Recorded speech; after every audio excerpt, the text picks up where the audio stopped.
രണ്ട് ലോകമഹായുദ്ധങ്ങൾക്ക് സാക്ഷ്യം വഹിച്ച യൂറോപ്പ് കനത്ത ഭീതിയിലാണ്. ഏതു നിമിഷവും മൂന്നാം ലോകമഹായുദ്ധം തുടങ്ങും എന്ന് തന്നെ അവർ കരുതുന്നു. കാരണം റഷ്യ ഇപ്പോൾ വർദ്ധിത വീര്യത്തോടുകൂടി മുൻപോട്ട് വരുന്നു. സർവനാശം വിതയ്ക്കുമെന്ന് റഷ്യ ഇതിനോടകം തന്നെ പറഞ്ഞു കഴിഞ്ഞിരിക്കുകയും ചെയ്യുന്നു. ഈ ഒരു സാഹചര്യത്തിൽ ഏതു നിമിഷവും യുദ്ധമുണ്ടാകാമെന്ന് കരുതുന്നു. അതിൻ്റെ ഒരു പശ്ചാത്തലത്തിൽ പോളണ്ട് അവരുടെ രാജ്യത്തെ പ്രായപൂർത്തിയായ എല്ലാ പുരുഷന്മാർക്കും നിർബന്ധിത സൈനിക സേവനം ഏർപ്പെടുത്താൻ ആലോചിക്കുന്നു. ഇതു സംബന്ധിച്ച് പോളണ്ട് പ്രധാനമന്ത്രി പാർലമെൻറ്റിൽ ഒരു പ്രസ്താവന നടത്തുകയും ചെയ്തിരിക്കുന്നു.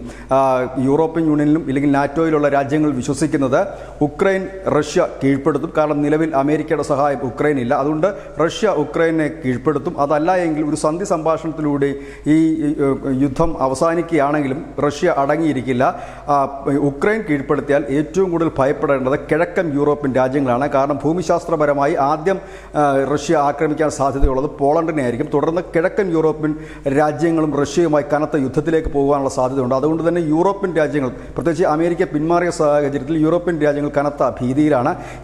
മിക്ക രാജ്യങ്ങളും അവരുടെ സൈനികർക്ക് ജാഗ്രതാ നിർദ്ദേശം നൽകിയിരിക്കുന്നു. കാരണം റഷ്യ പറഞ്ഞു കഴിഞ്ഞിരിക്കുന്നു ഇതിനി നീട്ടിക്കൊണ്ടു പോകാൻ കഴിയില്ല, ഒന്നുകിൽ ഈ യുദ്ധം അവസാനിപ്പിക്കണം, അല്ല എങ്കിൽ സർവനാശം വരുത്താൻ തങ്ങൾ തയ്യാറെടുക്കുന്നു എന്നുകൂടി റഷ്യ പറഞ്ഞതോടുകൂടിയാണ് ഇപ്പോൾ യൂറോപ്പിലാകമാനം മൂന്നാം ലോക മഹായുദ്ധത്തിൻ്റെ ഭീതി തുടങ്ങിയിരിക്കുന്നത്. News desk news India Malayalam.